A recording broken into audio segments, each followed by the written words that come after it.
తాకట్లో ఉన్న మీ బంగారాన్ని విడిపించి ఆ రోజు ఆన్లైన్ రేటుకి కొంటాం. Sharma gold company.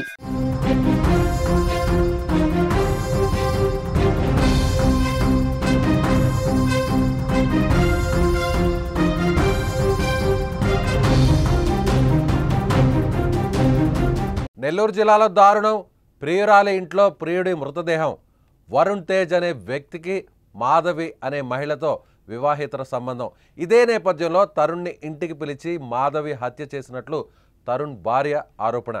నెల్లూరు పోలీసులకు సవాలుగా మారిన కేసు. వివాహేతర సంబంధాలతో పచ్చని కాపురాన్ని నాశనం చేసుకుంటున్నారు కొంతమంది దంపతులు.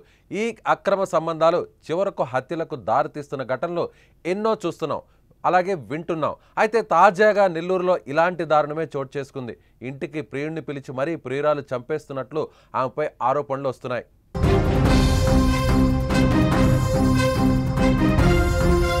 నెల్లూరుకు చెందిన తరుణ్ తేజ్ అనే వ్యక్తికి ప్రవళికతో పెళ్లి కాగా 2 పిల్లలు కూడా ఉన్నారు. అయితే తరుణ్కు మాధవి అనే మరో మహిళతో పరిచయం ఏర్పడగా అది కాస్త వివాహేతర బంధానికి దారితీసింది. అయితే ఎప్పటిలాగే మాధవి ప్రియుడు తరుణ్ తేజ్ ఇంటికి పిలిచింది. కానీ అదే ఇంట్లో తరుణ్ తేజ్ హత్యకు గురయ్యాడు. అయితే దీనిపై తరుణ్ తేజ్ భార్య ప్రవళిక సంచలన ఆరోపణలు చేస్తుంది. తన భర్తను మాధవితో పాటు మరికొందరు కలిసి హత్య చేసి దాన్ని ఆత్మహత్యగా చిత్రీకరించారని పోలీసులకు కంప్లైంట్ చేసింది. ఆమె ఫిర్యాదు మేరకు కేసు నమోదు చేసుకున్న పోలీసులు దర్యాప్తు చేస్తున్నారు.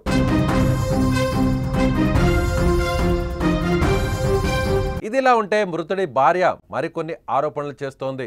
ఆత్మహత్య చేసుకుంటే తను ఏం చేస్తుందని ప్రశ్నించింది.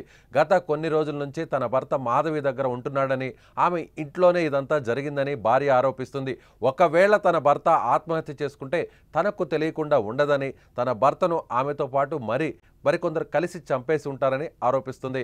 ప్రస్తుతానికి పోలీసులు ఈ కేసులో విచారణ చేస్తున్నారు. దర్యాప్తులో తరుణ్ మృతికి కారణాలు తెలియాల్సి ఉంది.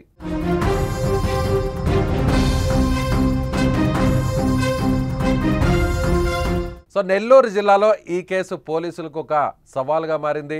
వివాహేతర సంబంధంతో, ముఖ్యంగా తరుణ్ తేజ్ ఒక మహిళతో వివాహేతర సంబంధం పెట్టుకొని ఆమెతోనే గత కొంతకాలంగా సహజీవనం చేస్తున్నాడు. అయితే భార్యకు పిల్లలకు దూరంగా ఉంటున్నటువంటి ఈ వ్యక్తి ఒక్కసారిగా ప్రియురాలి ఇంట్లోనే చనిపోవడం ఇప్పుడు అనేక అనుమానాలకు తావిస్తుంది. ముఖ్యంగా తరుణ్ తేజ్ ఎవరైతే భార్య ఉన్నారో ఆమె సంచలనమైనటువంటి ఆరోపణలు చేస్తున్నారు. ఏం చేస్తుందంటే తన భర్తకు సంబంధించినటువంటి ప్రియురాలు మరికొంతమంది కలిసి ఈ హత్య చేసి ఉంటారని, హత్యను కాస్త ఆత్మహత్యగా చిత్రీకరిస్తున్నారని పోలీసులు కానీ కూపీలాగితే, పోలీసులు సరైనటువంటి రీతిలో దర్యాప్తును ప్రారంభిస్తే ఖచ్చితంగా దీని వెనుకున్నటువంటి ప్రతి ఒక్కరి హస్తం బయటపడుతుందని, ముఖ్యంగా ఎవరైతే తన భర్తకు సంబంధించినటువంటి ప్రియురాలు అక్రమ సంబంధం పెట్టుకున్నటువంటి మహిళ ఉందో ఆమె దీని వెనకంతా కూడా ఉంది. ఆమె ఖచ్చితంగా ఆస్తి కోసమో లేదంటే డబ్బు కోసమో వేరే సరైనటువంటి కారణాలు లేకుండా ఈ హత్య అయితే మాత్రం చేసి ఉండరు. ఖచ్చితంగా దీని వెనక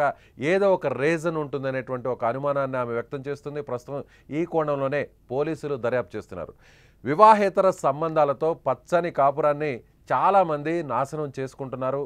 సో చాలామంది ఈ దంపతులు వేరే ఒకరితో వివాహేతర సంబంధాలు పెట్టుకోవడం, ఆ తర్వాత ఆ సంబంధం కాస్త చిలికి గాలి వానలా మారి చివరకు హత్య చేయడం లేదంటే ఆత్మహత్యల వరకు వెళ్తుంది. ఈ అక్రమ సంబంధాలు, ఇలాంటి ఘటనలు మనం ఎన్నో చూస్తున్నాం, వింటున్నాం. అయితే తాజాగా ఇప్పుడు జరిగినటువంటి ఈ ఘటన, అలాంటి ఘటనే మళ్ళీ ఇప్పుడు నెల్లూరులో చోటు చేసుకుంది.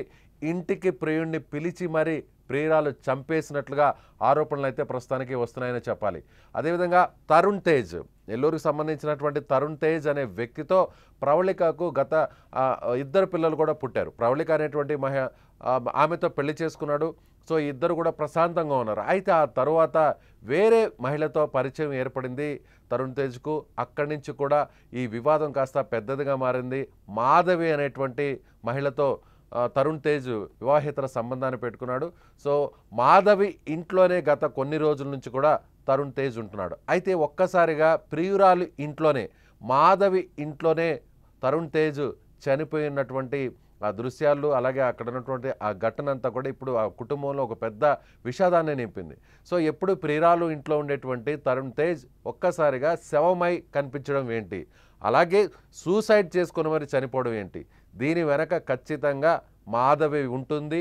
మాధవే తన భర్తను హత్య చేసి ఆ హత్యను ఆత్మహత్యగా చిత్రీకరిస్తుందంటూ కూడా ఇప్పుడు ఎవరైతే ప్రవళిక తరుణ్ తేజ్కి సంబంధించినటువంటి వైఫ్ పోలీసులకు కంప్లైంట్ చేసింది. పోలీసులు కూడా ఇప్పుడు ఈ యాంగిల్లోనే ఇన్వెస్టిగేషన్ స్టార్ట్ చేశారు. సో ఓవరాల్గా చూస్తే వివాహేతర సంబంధాలు, అక్రమ సంబంధాలు, ఆత్మహత్యలకు, హత్యలకు సో ఇలా దారుణంగా మారుతున్నాయి. ఇలాంటి దారితీస్తున్నటువంటి పరిస్థితి మనకి చాలా స్పష్టంగా కనిపిస్తుంది. సో పోలీసులు అయితే విచారణ చేపట్టారు.